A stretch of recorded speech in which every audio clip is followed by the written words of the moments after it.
We now know that investing into this sector can have huge positive economic returns, and so paradoxically, in times of financial and economic crisis, it is the kind of investment that we most need. Why? Well, because investing in children today is one way to ensure that tomorrow these will be people who will be able to earn decent wages, to contribute to economic growth. So we need to invest now. It is the best investment for development that we can make. We need governments to make the policy commitments to address nutrition. We need social protection schemes so that families can get through tough times by having cash or food in times of need. We need to address the craziness of price volatility that means that some foods can just be out of your budget if you're an ordinary family.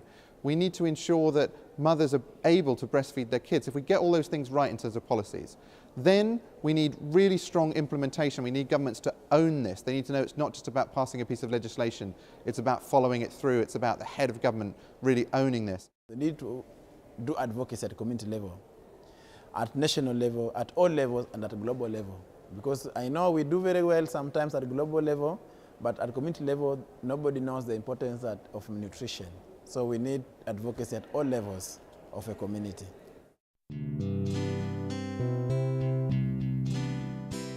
Sometimes government act when there is a mass, and this kind of coalition of NGOs provides a critical mass to the government to listen to NGOs, because, and that's a good thing.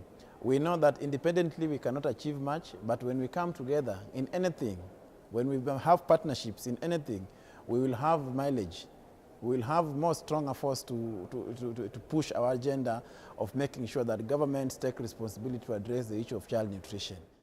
I try to put some pressure on governments at the international level, but it is not the Human Rights Council, it is not the General Assembly of the UN that can really shame governments into action. It is if they understand that the public opinion is expecting more from them, it is if they understand that national organizations are mobilized behind this objective, only then shall they move in the right direction. The key contribution that Save the Children and World Vision International can make is by building the capacity of local organizations to monitor progress, to address demands to the government, and to basically provide a political incentive to move in the right direction. If the political cost of doing nothing remains zero, many governments will focus on other priorities and they will forget about children.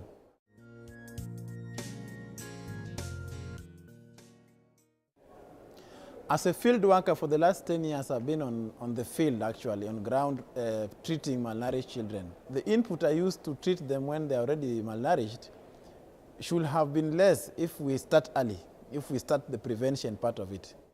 What motivates me most of all is that I'm a father. My kids were born in India, my wife is from India, and I know that around half of Indian kids are hungry. Nobody can bear to see a child suffer, and we know that all of them deserve the best chance in life, not just to survive, not just not to starve, but to fulfill their potential to the fullest.